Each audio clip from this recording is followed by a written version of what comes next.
Buenas tardes. Hoy hablaremos de un género bastante importante clínicamente, que es el género Haemophilus. Estos microorganismos se caracterizan por ser bacilos gram negativos cortos, pleomórficos, no formadores de esporas,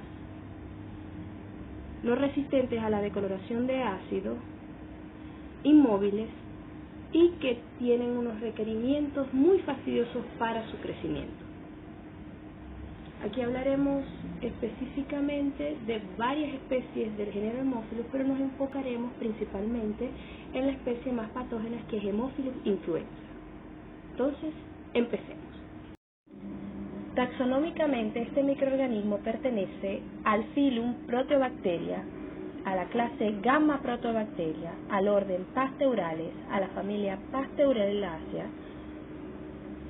y en este podemos encontrar géneros de bastante importancia, como el género que estamos hablando en esta clase, que es Haemophilus, pero también otros géneros como Actinobacillus, Aggregatibacter, Pasteurella, que son bacilos gram negativos también con requerimientos nutricionales especiales, y que esto los hablaremos en la clase siguiente. Entonces tenemos que de aquí el género Haemophilus, yo les dije que nos íbamos a enfocar principalmente en Haemophilus influenza, y también hay otras especies patógenas como Haemophilus ducreyi, que es el causante del chancroide, una enfermedad de transmisión sexual. También Haemophilus aegyptus, que causa conjuntivitis. Está también el Haemophilus parainfluenza, Haemophilus haemolyticus, entre otras especies que también son consideradas patógenas.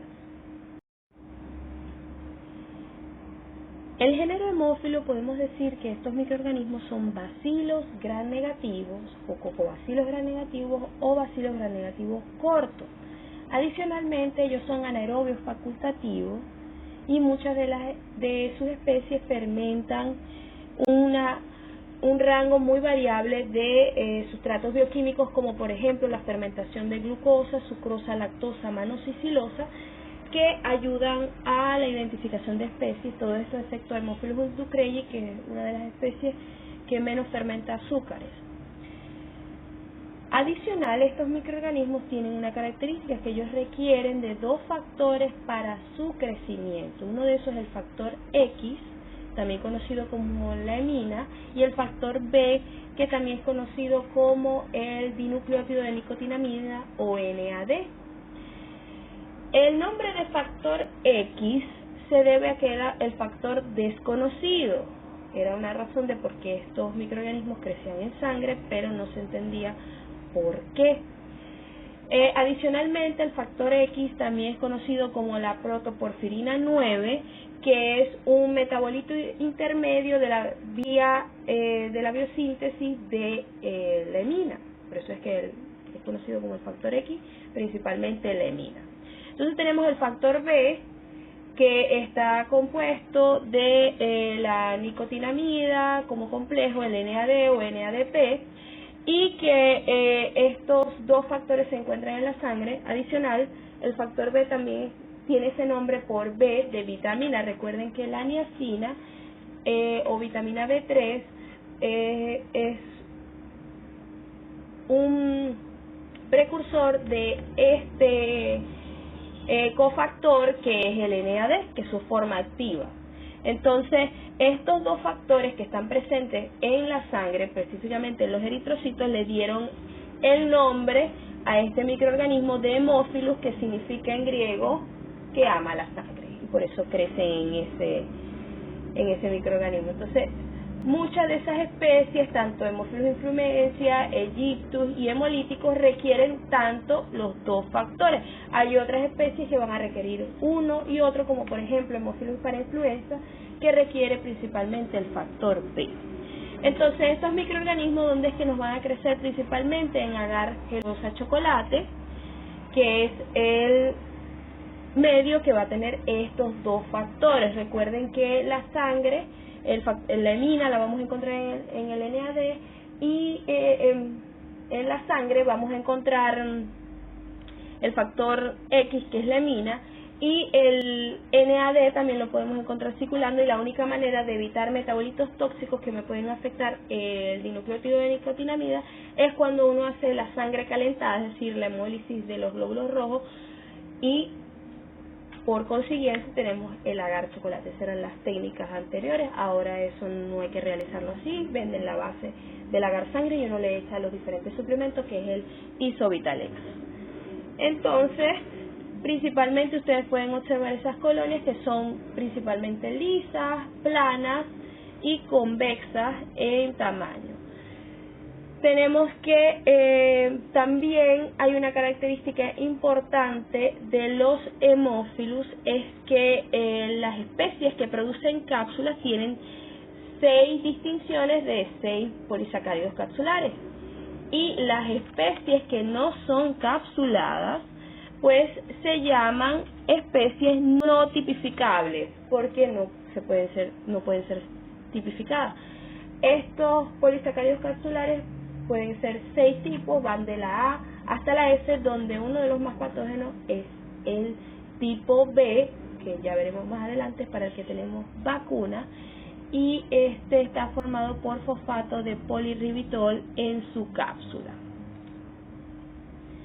Adicional, también tenemos otras maneras de agruparlos, por ejemplo, hemófilos influenza y hemófilos para influenza. Para fines epidemiológicos lo podemos agrupar en varios biotipos por sus características bioquímicas, como por ejemplo producción de indol, ureasa y ornitina.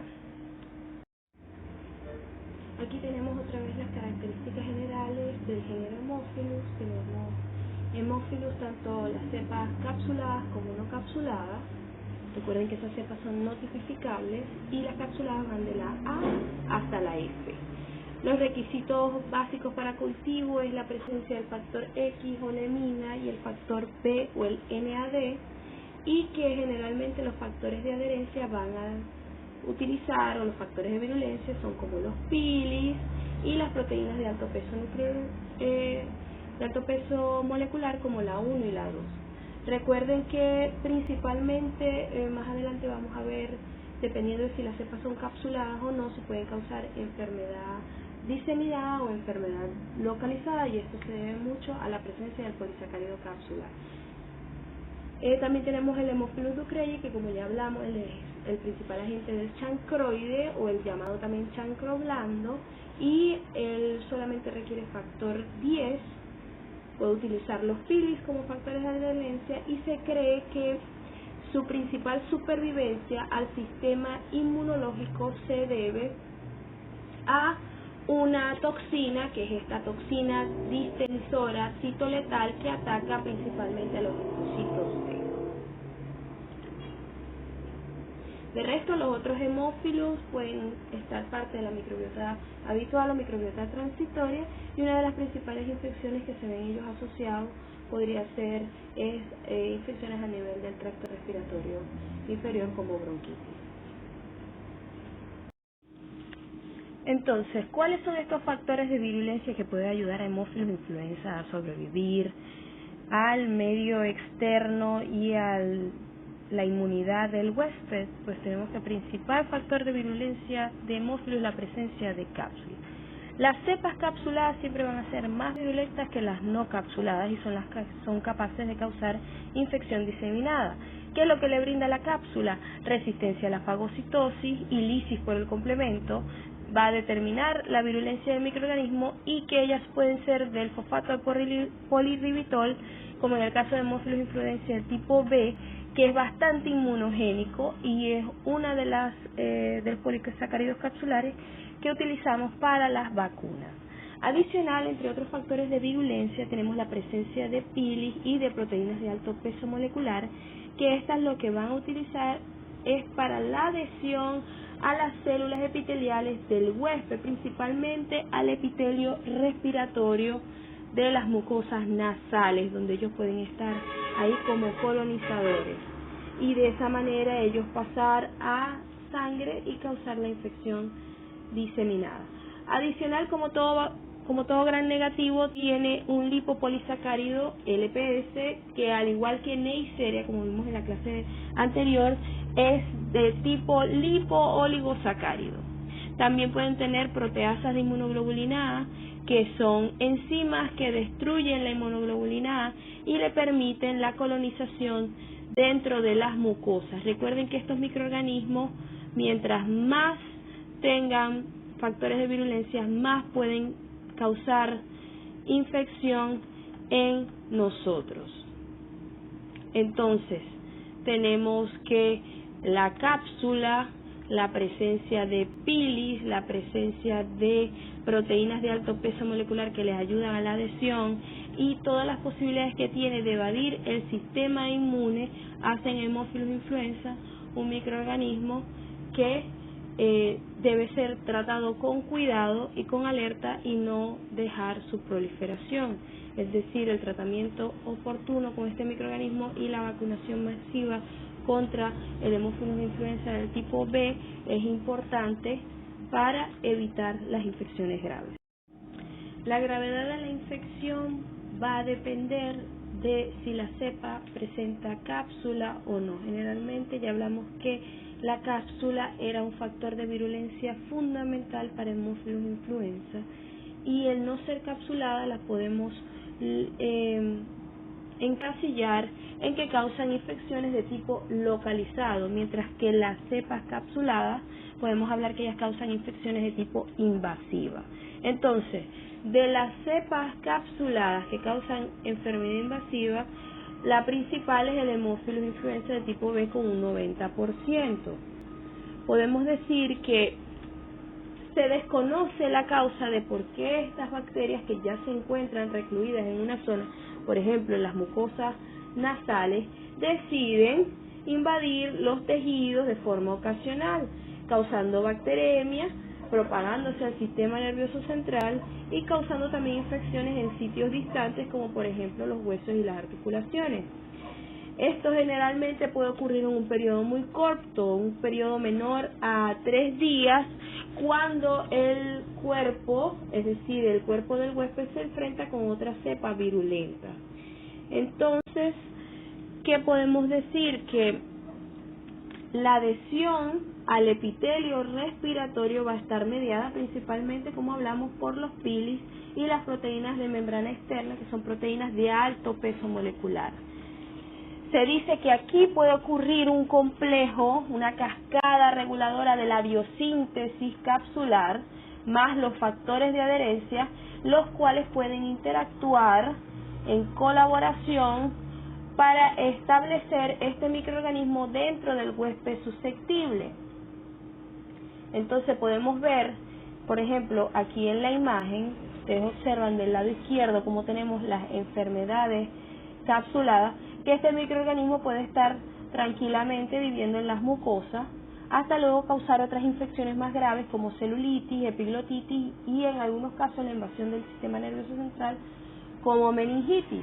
Entonces, estas bacterias pueden invadir el espacio dentro del epitelio respiratorio. Vamos a ver que ellas no van a invadir dentro de las células, sino que van a estar entre las células, bien sea entre ellas o debajo, y que luego de que ellos atraviesan esa barrera mucosa, la cápsula va a permitir que estos microorganismos no sean eliminados por el complemento ni que sean fagocitados por los neutrófilos.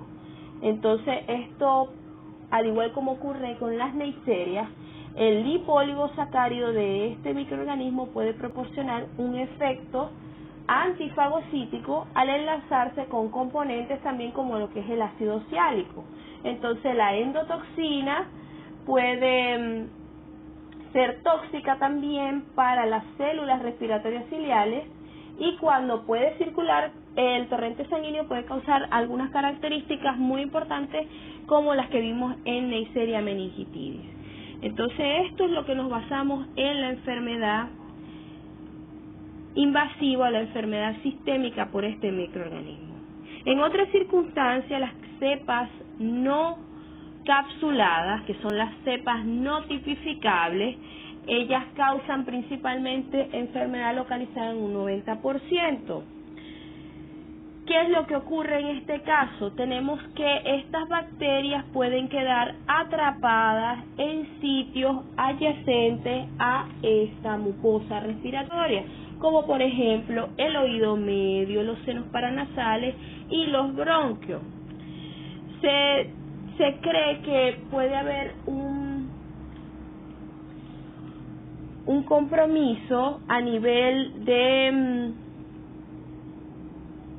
los mecanismos que utilizan para hacer la limpieza de cualquier otro microorganismo, por ejemplo, una infección viral que haya ocurrido en alguna de esas zonas, o por ejemplo que se tenga un daño estructural, un traumatismo, entre otras cosas, lo que puede permitir que estos microorganismos se adhieran nuevamente a las células epiteliales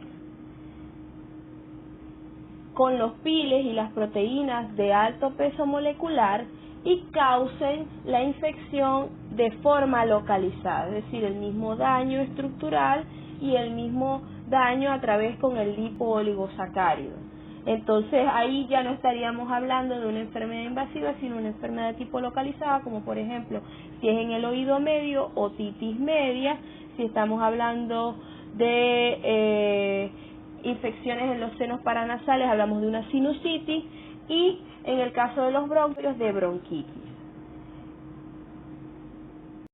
Aquí tenemos una imagen muy distintiva, como pueden ver en su lado derecho, cómo este microorganismo, a través de las estructuras de la membrana externa, como es los pilis y las proteínas de gran peso molecular, ellas se van adheriendo a todo este epitelio respiratorio ciliado, y luego de que se adhieren, ellas pueden pasar entre las células o mantenerse ocultas debajo de ellas para ocurrir la invasión hacia las mucosas. Es decir, no necesitan dañar directamente, como en el caso de Neisseria. Recuerden que en Neisseria la bacteria entra dentro de la célula y pasa hacia la submucosa y luego hacia el torrente sanguíneo. Aquí las bacterias, ellas no van a estar dentro de la célula, sino que van a pasar por debajo o al lado entre células que van a mantenerse vivas, y de esta manera ellas pueden reproducirse en ese epitelio respiratorio. La manera que lo hacen es alterando la estructura externa de la célula para ellas poderse colocar en el medio. Luego ellas pueden seguir pasando hasta atravesar la submucosa e ir hacia el torrente sanguíneo. Y recuerden que la cápsula y el lipooligosacárido van a evitar que estos microorganismos sean destruidos, bien sea por los fagocitos polimorfos nucleares como por el complemento. Y de ahí pueden migrar hacia otros órganos, como hemos visto, sistema nervioso central y las articulaciones y los huesos, causando otras infecciones.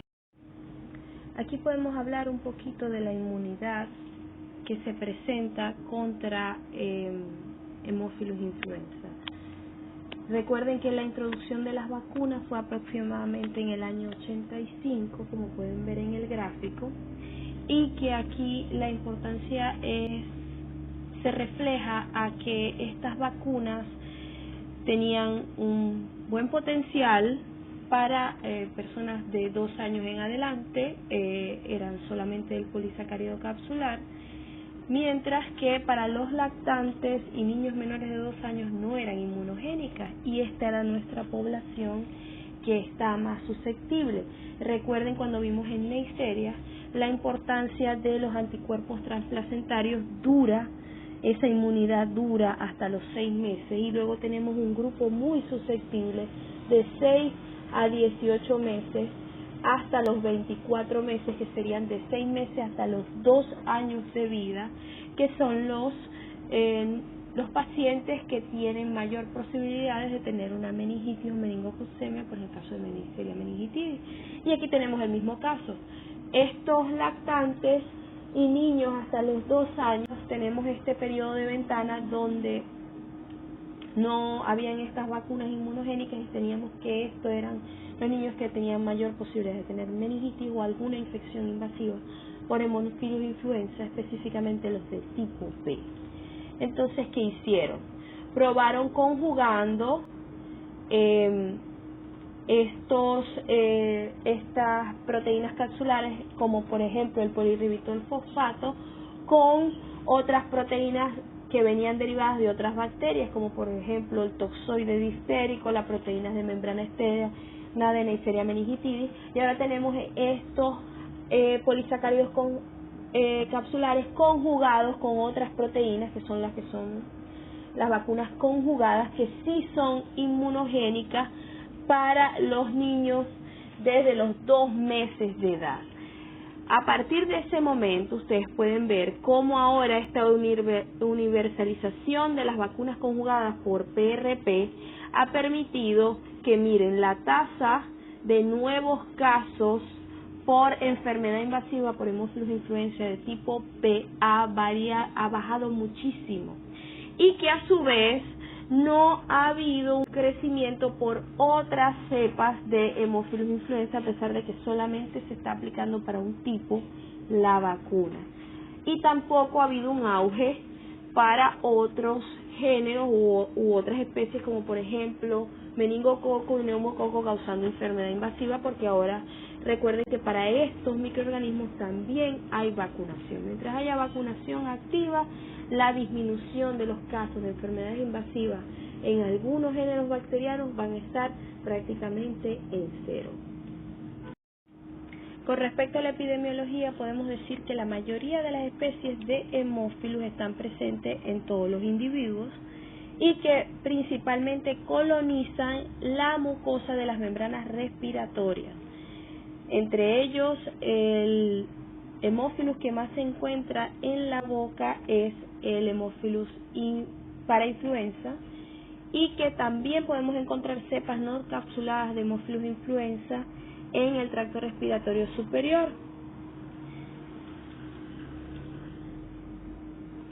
Decimos muy claramente que Haemophilus influenza es un patógeno estrictamente humano y no tiene hasta los momentos fuentes animales o ambientales conocidas, al igual que Neisseria meningitidis, un patógeno humano exclusivo.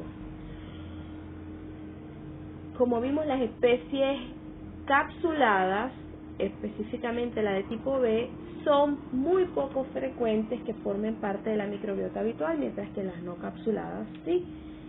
La enfermedad producida por Haemophilus influenza de tipo B representa fundamentalmente un proceso pediátrico, ya que se ha erradicado en las poblaciones vacunadas, y que esto ya prácticamente se ha erradicado en todo el mundo. Solamente niños, ya vimos, que no hayan recibido la vacunación se consideran especies susceptibles, y que la enfermedad en adultos es muy infrecuente. En el caso de Haemophilus ducreyi, que sabemos que es el que causa el chancroide, es todo lo contrario. Es una infección de transmisión sexual y principalmente ocurre por contacto sexual de persona a persona en adultos. De todas maneras, esta enfermedad es bastante infrecuente que ocurra. Las infecciones por Haemophilus, que son parte de la microbiota, como por ejemplo Haemophilus parainfluenza y los Haemophilus influenza no capsulados y las especies capsuladas, se dice que las infecciones son principalmente de tipo endógena, y que en algunos casos también pueden ser conocidas como enfermedades transmitidas de persona a persona por gotículas de saliva, es decir, por contacto directo de secreciones respiratorias. Con respecto a la importancia clínica, tenemos que existen diferentes patologías causadas por diferentes especies del género Haemophilus. Entre esos, como dije al inicio de la clase, tenemos que Haemophilus influenza es uno de los principales agentes causales de diferentes infecciones, como podemos ver meningitis, epiglotitis, neumonía, artritis, y esta última en particular, la fiebre purpúrica brasileña, que es causada por Haemophilus influenza, específicamente el biogrupo Aegypticus. A veces es confundido con Haemophilus aegypticus, pero este es de una cepa de Haemophilus influenza. Entonces, hablemos un poco acerca de la meningitis por Haemophilus influenza. Recuerden que aquí las principales características hablaremos de infecciones de microorganismos capsulados, como por ejemplo hemófilos influenza de tipo B. Recuerden que esta es una enfermedad que casi va a estar caracterizada por fiebre, dolor de cabeza intenso y signos sistémicos, y que puede afectar principalmente a niños que no estén vacunados. El curso de la enfermedad puede ocurrir con una infección en el tracto respiratorio superior de 1 a 3 días y de la cual luego pueden aparecer los signos y síntomas meningios. La mortalidad es menos del 10% en personas que tengan una terapia apropiada y rápida, mientras que también se cree que no causa secuelas neurológicas en el caso de otras infecciones. La epiglotitis también es caracterizada por encontrarse en niños no vacunados y que puede tener una fase inicial de faringitis, fiebre y dificultades respiratorias que puede evolucionar a una celulitis local y a una inflamación de los tejidos supraglóticos, siendo posible la obstrucción del tracto respiratorio superior, algo que es bastante grave. Como pueden ver, esta es una enfermedad que amenaza la vida y es una emergencia que se debe tratar lo más rápido posible. Como es una enfermedad pediátrica, se cree que la incidencia es aproximadamente entre los años de 2 a 4 años, a diferencia de otras enfermedades como por ejemplo la meningitis, que el pico es de 3 a 18 meses. Por eso es que les vuelvo a decir que es muy importante la vacunación. En el caso de la celulitis y la artritis, tenemos que también son infecciones de tipo pediátrica y que puede observarse fiebre y celulitis caracterizada por el desarrollo de unos parches o unas zonas rojas azuladas en las mejillas y en las zonas preorbitales. El diagnóstico puede sugerir que es una presentación clínica dependiendo de la zona donde se encuentre, donde por ejemplo generalmente se ubica este tipo de celulitis cerca de la mucosa oral. En el caso de la artritis también es una infección de tipo pediátrica y ahí podemos ver que van a estar caracterizada por una inflamación de las articulaciones y una bacteremia secundaria a esta colonización, y generalmente ocurre por el hemófilo influenza del tipo B. En el caso de la neumonía, recordemos que neumonía, sinusitis y otitis media son infecciones que principalmente son causadas por las cepas no capsuladas de hemófilos influenza, y que podemos encontrar que esto va a ocurrir generalmente puede ser en niños o adultos, muchas veces por algún traumatismo o algún cambio en el sistema inmunológico, lo que puede llevar a esta patologías, como por ejemplo las personas que tengan fibrosis quísticas van a estar más propensas a tener una infección por este tipo de microorganismos. Y por ejemplo, en el caso de la neumonía podemos ver, como dice aquí en la diapositiva, inflamación y consolidación de los pulmones que se observa en ancianos con un trastorno pulmonar crónico de base, y que obviamente esto, lo que es neumonía, otitis media y sinusitis, está anclado a las células no tipificables o no capsuladas. Tenemos también una infección muy característica que se ha encontrado en Sudamérica, que es la fiebre purpúrica brasileña. Esta es una enfermedad pediátrica de tipo fulminante que va a estar caracterizada por una conjuntivitis inicial que va a estar seguida por unos días después de una fiebre que va a ser de comienzo agudo, vómitos y dolor abdominal. Y como les comenté, este tipo de fiebre purpúrica brasileña va a estar causada por Haemophilus influenza del biogrupo 3, que también es biogrupo aegypticus, y a veces se confunde con Haemophilus aegypticus, que también causa una infección a nivel de la conjuntiva ocular que se llama el ojo rosa, pero que en este caso el que causa la fiebre purpúrica es Haemophilus influenza biogrupo 3, y que, por ejemplo, estas cepas se van a caracterizar por que no pueden fermentar silosa, algo que es propio de Haemophilus influenza, a diferencia de Haemophilus aegypticus. Entonces, esto es algo que lo hace muy propio de este biogrupo.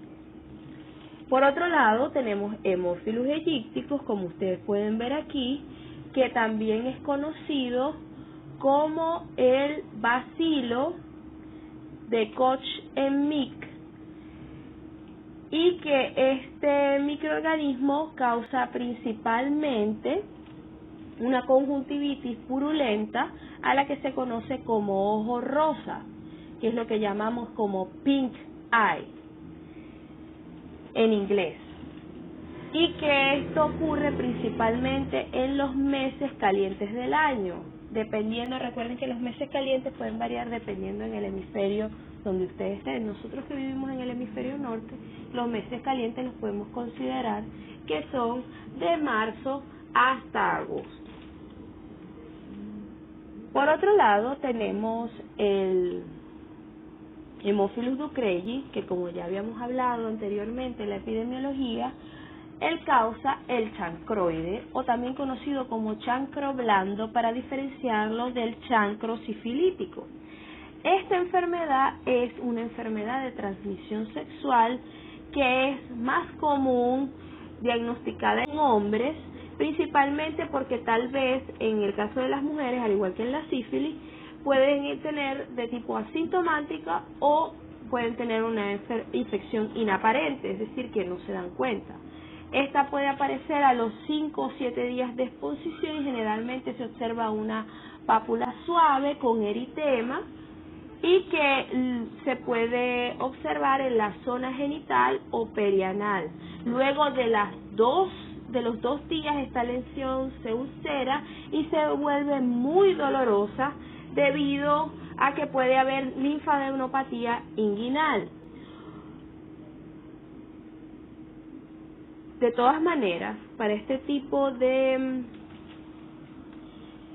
patología, como es el caso de una enfermedad de transmisión sexual, esta se debe diferenciar de otras patologías que pueden causar úlceras genitales, como por ejemplo la sífilis o el virus del herpes simple, y es la única manera de verificar el diagnóstico del chancroide. Ahora hablemos un poco de el diagnóstico del laboratorio. El tipo de muestra va a depender del tipo de patología que tenga el paciente. Por ejemplo, si tenemos un paciente que se sospecha de bacteremia o de meningitis por Haemophilus influenza, pues ahí las muestras pueden ser sangre y líquido cefalorraquídeo. Si tenemos sospecha de sinusitis, serían secreciones nasales. Si tenemos sospecha de, por ejemplo, el chancroide, deben ser muestras tomadas de las lesiones que se encuentren alrededor de la úlcera. Y si sospechamos de conjuntivitis del ojo rosa, pensando en Haemophilus aegypticus, o en Haemophilus influenza, el que causa la fiebre purpúrica brasileña, pues estas secreciones oculares es lo que deberíamos tomar.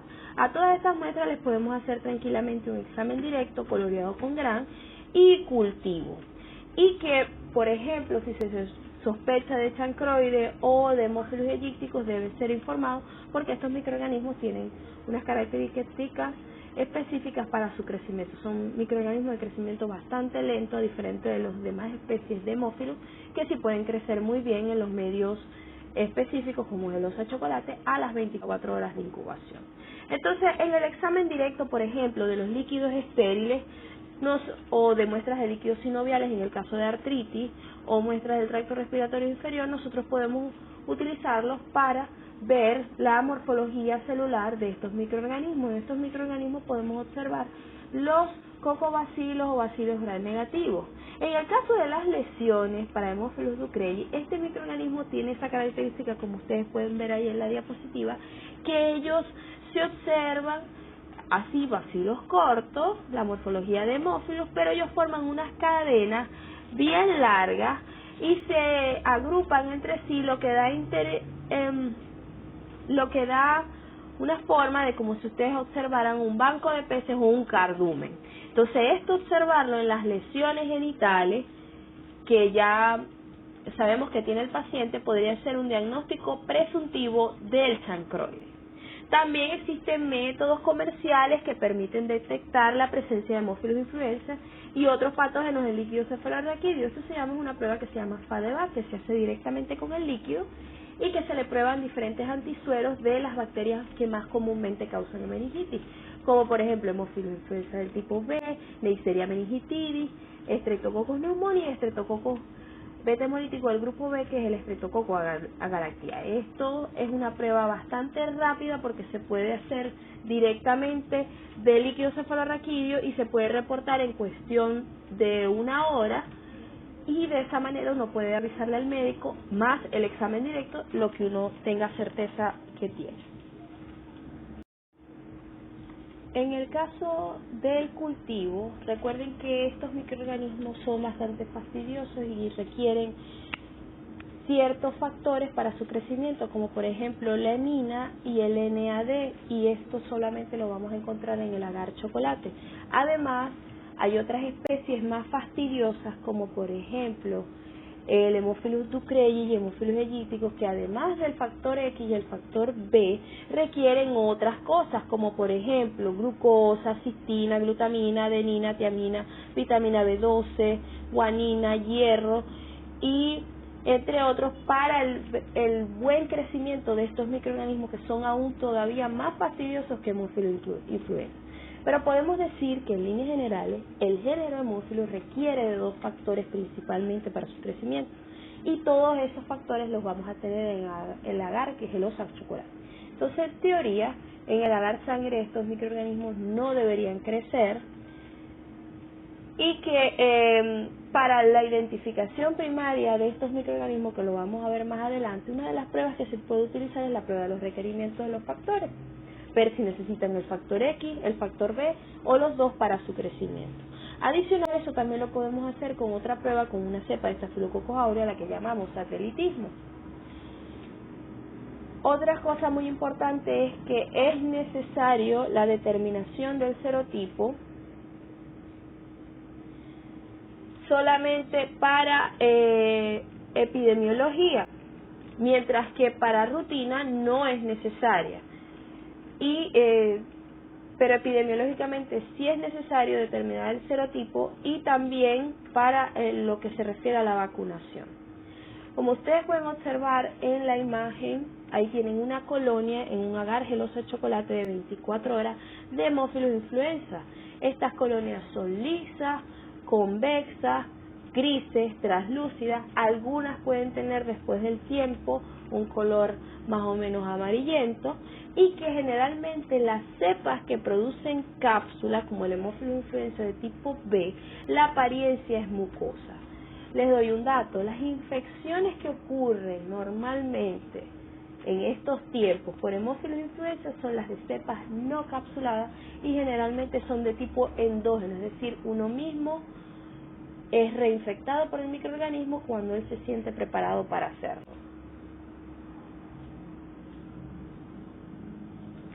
En la otra diapositiva veremos las características que tienen otras especies de Haemophilus para que podamos observarlas en su crecimiento y veamos las diferencias con Haemophilus influenza. Aquí tienen cómo se ven las colonias, tanto mucosas, que las pueden ver en el lado izquierdo, como las no mucosas en el lado derecho.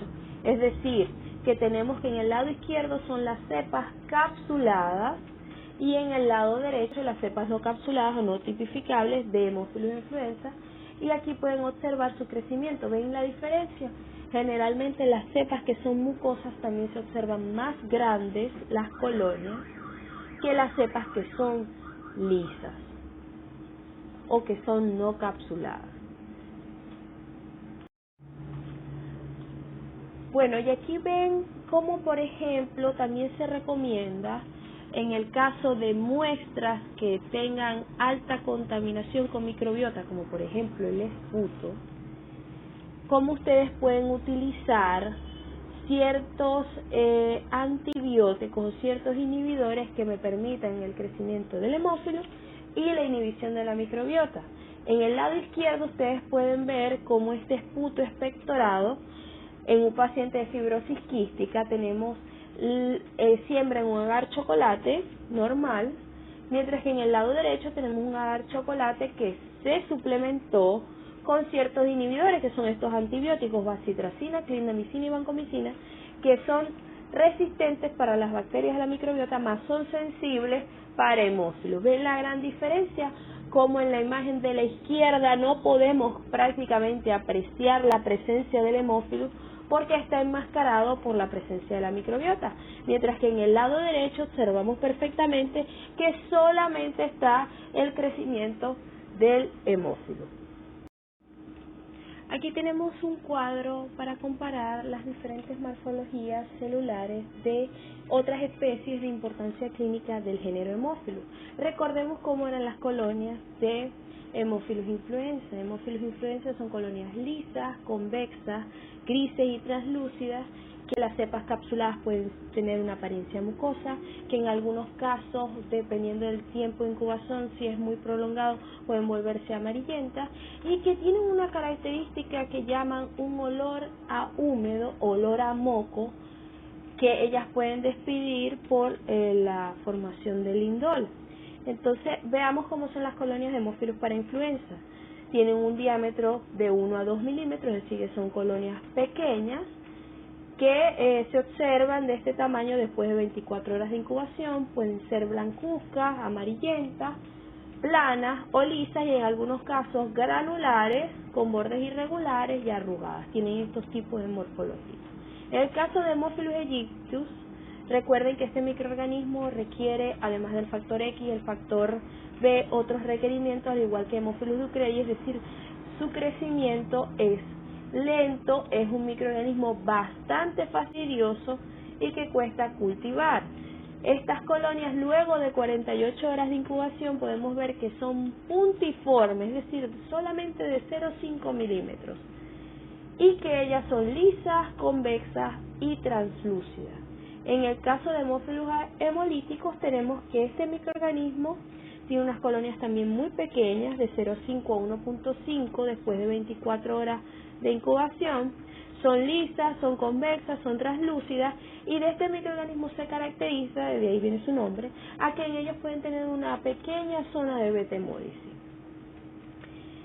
El caso de Haemophilus ducreyi, su incubación debe ser prolongada de 3 a 5 días, y todavía dándole todos los requerimientos que requiera, puede ser que este microorganismo no crezca, porque es un microorganismo altamente fastidioso.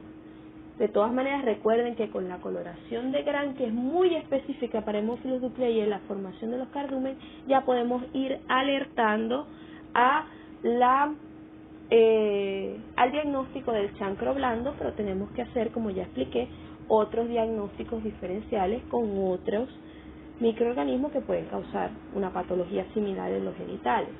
Entonces, ¿cómo son estas colonias? Después de 3 a 5 días de incubación, son muy pequeñas, son aplanadas, son grises y lisas, y al igual que hemófilos hemolíticos, pueden ser hemolíticas.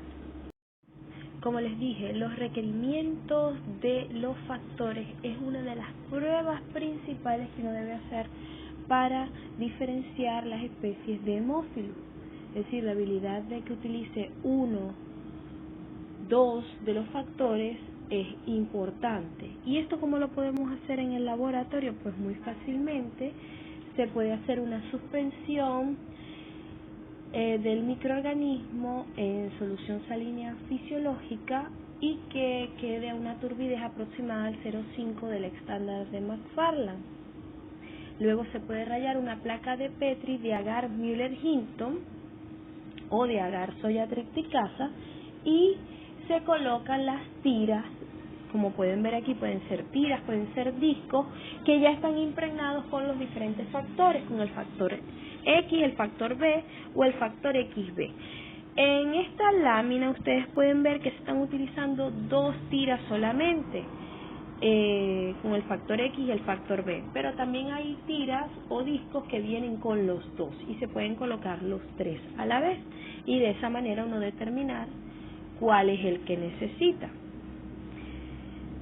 Generalmente esta placa se incuba por 24 horas a 35 grados centígrados en CO2. Recuerden que estos microorganismos también prefieren el CO2 para su crecimiento. Entonces, de aquí podemos, por ejemplo, podemos determinar si el microorganismo necesita el factor X, solamente debería crecer en el disco que tiene el factor X, mientras que si necesita el factor B, va a crecer alrededor del disco donde necesita factor B. Ahora, por ejemplo, si necesita los 2 y nada más tenemos 2 tiras, como en este caso, ustedes van a ver que el crecimiento va a existir en medio de los 2. Y si, por ejemplo, tenemos 3 tiras o 3 discos, nos debería crecer exclusivamente en el disco o tira que tenga los 2 factores. Adicional, también podemos hacer una prueba que se llama satelitismo, que esto se debe a un fenómeno que ocurre con cepas productoras de beta-lisina de Staphylococcus aureus, y esto lo haríamos en agar sangre. También podríamos utilizar una cepa de Staphylococcus aureus y colocar la estría en un agar sangre de una muestra que vayamos a sembrar. De esta manera, ¿qué es lo que va a ocurrir? Recuerden que estos son Staphylococcus aureus o estafilococos en general que produzcan beta-lisina. Se hace también una suspensión al 0,5 de McFarlane y se raya, en este caso no un Müller-Hinton, sino que se raya una placa de agar sangre. También lo pueden hacer estriado como hacen los taxoa, pero es preferible que lo hagan con la suspensión al 0,5 y ustedes van a rayar en césped esa placa de agar sangre. Luego en el medio de esa placa ustedes van a hacer una estría perpendicular con la cepa de estafilococo que produzca beta-lisina. Luego al día siguiente, esto lo vamos a incubar de igual manera en CO2 por 24 horas a 37 grados centígrados.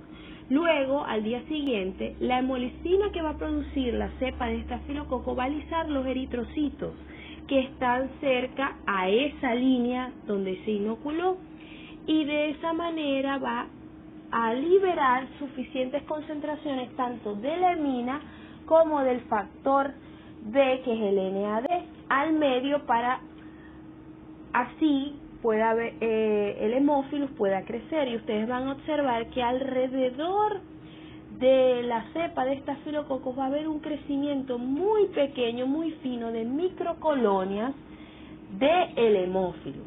Por eso es que se llama la prueba de satelitismo, porque alrededor de la cepa crecen estas pequeñas microcolonias.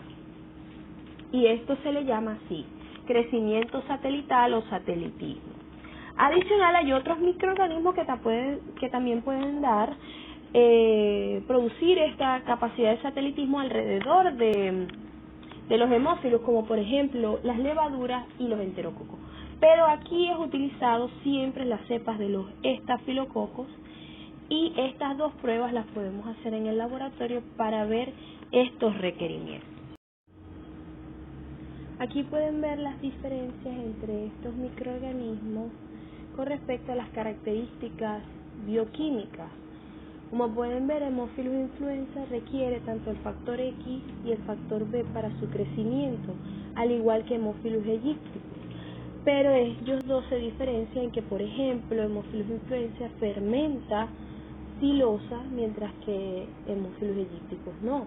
Recuerden que Haemophilus aegypticus es de crecimiento fastidioso, y generalmente la fermentación de los carbohidratos para el género Haemophilus deben hacerse en caldo rojo de fenol, pero que va a ser suplementado con 10 microgramos sobre ml del factor 5 y del factor 10, y que generalmente debe incubarse hasta una semana. porque, por ejemplo, han habido falsos negativos con hemófilos eyícticos que da la reacción tardía. Entonces, a pesar de que hemófilos influenza y los otros hemófilos pueden dar la fermentación de carbohidratos en 24 horas, en el caso de hemófilos eyícticos hay que dejarlo más tiempo. Adicional, ustedes pueden ver aquí que, por ejemplo, hemófilos hemolíticos también se parece la bioquímica a hemófilos influenza, pero recuerden que esta cepa es hemolítica. Hemófilos para influenza y otros hemófilos que no son tan importantes utilizan solamente el factor 5, y que además hemófilos para influenza fermenta además de glucosa, sucrosa y manosa, pero no fermenta silosa. Tenemos en el caso de hemófilos Ducrelli, como lo hemos dicho, casi no fermenta ningún carbohidrato, se dice que de forma variable, es decir, el 50 y 50, la glucosa, pero él solamente requiere del factor X, que es una manera de identificarlo.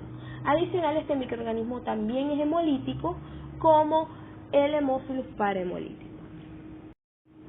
Con respecto a las pruebas de susceptibilidad, aquí vamos a seguir lo que nos indica el M100 del CLCI, que son los métodos estandarizados para las pruebas de susceptibilidad antimicrobiana, y aquí podemos encontrar que solamente se la vamos a realizar a hemófilos influenza y hemófilos parainfluenza. Aquí podemos utilizar método de dilución en caldo y método de difusión de disco Kirby-Bauer. Para eso utilizamos un medio especial que es HTM o Haemophilus test medium. Recuerden que estos microorganismos requieren el factor X y el factor B para su crecimiento. Entonces tenemos que usar un medio que les brinde todas esas características, y ese no puede ser el Müller-Hinton. Aquí en este caso utilizamos HTM tanto en forma de caldo como en forma de agar, dependiendo de lo que vayamos a hacer, si es concentración inhibitoria mínima o difusión en disco. ¿Cómo hacemos el inóculo? Debe ser suspensión directa de colonia de una placa de agar chocolate de 24 horas, y que esa suspensión debe estar ajustada al 0,5 de McFarland. ¿Cómo los vamos a incubar? La dilución en caldo es en aerobiosis por 20 a 24 horas, mientras que la difusión en disco es a 35 grados centígrados a 5% de dióxido de carbono por 16 a 18 horas. ¿Qué es lo que debemos probar siempre? Ampicilina, ampicilina sulbactam, cefalosporinas de tercera generación como ceftriaxona y cefotaxima, ciprofloxacina y meropenem. Esto es de entrada, es lo principal que debemos colocar en nuestro antibiograma para tratar este microorganismo. Recuerden que las cefalosporinas de tercera generación son fundamentales en los procesos de meningitis. Aquí vemos la tabla tanto con los criterios de interpretación para los diámetros de inhibición en el caso de Kirby-Bauer y las categorías de las concentraciones inhibitorias mínimas. Entonces tenemos, por ejemplo, aquí ampicilina sulbactam, moxicilina ácido clavulánico, piperacilina tazobactam, las cefalosporinas de tercera y segunda generación. Y tenemos una característica que, como pueden ver en este párrafo en ampicilina, es que si probamos ampicilina, la susceptibilidad puede decir que este microorganismo también es susceptible a amoxicilina, pero que la mayoría de los aislamientos de hemófilos influenza que son resistentes a ampicilina y amoxicilina producen un tipo de beta-lactamasa que es de tipo TEM, y que en este caso debería hacerse una prueba de beta-lactamasa para identificarla. Aquí seguimos viendo cómo tenemos los beta-lactámicos y también otros microorganismos como por ejemplo acitromicina y claritromicina, que son macrólidos, que también son tratamiento de elección de infecciones respiratorias por hemófilos influenza, tetraciclinas, las fluorquinolonas, principalmente cipro y levo, las más importantes. Y por último, otros agentes también de importancia como trimetoprim sulfamethoxazol, cloranfenicol y rifampicin, que generalmente este antibiótico solamente se utiliza como profilaxis en el caso de los contactos o en pacientes que estén en el estado de portador.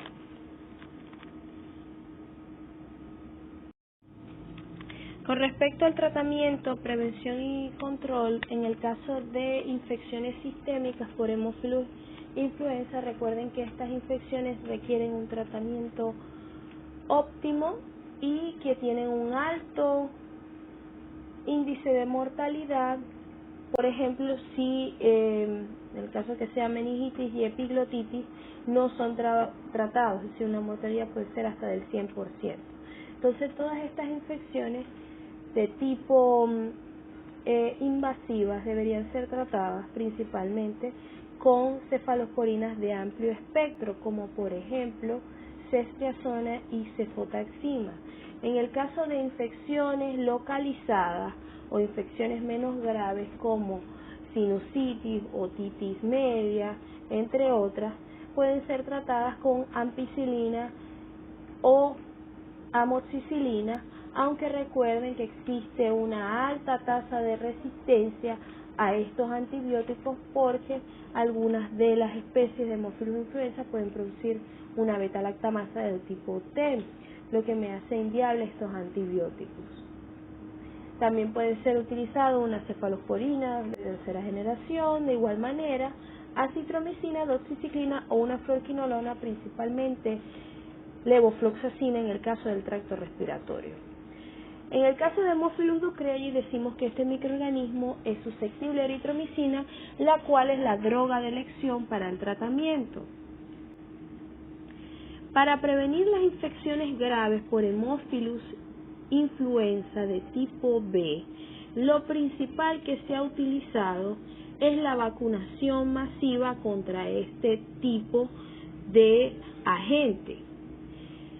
Y se utilizan conjugados tanto de proteínas como del polisacárido capsular de este microorganismo, y que de esa manera se ha reducido la incidencia de las infecciones por este microorganismo, así como la colonización por el mismo. Entonces, lo que se recomienda en los niños es que reciban de 2 a 3 dosis de la vacuna antes de los 6 meses, seguido por una dosis de refuerzo a la edad de 12 a 15 meses. Se puede utilizar como quimioprofilaxis para eliminar el estado de portador en el caso de la rifampicina, y que esto lo pueden utilizar en el entorno familiar para tratarlos. Entonces, en conclusión, Haemophilus podría ser in vitro susceptible a la ampicilina y amoxicilina, aunque sabemos que se puede encontrar resistencia a estos antibióticos por producción de beta-lactamasa, y también que generalmente son susceptibles a cefalosporinas, tetraciclinas, trimetoprim-sulfamethoxazol, acitromicina y fluoroquinolonas como levofloxacina.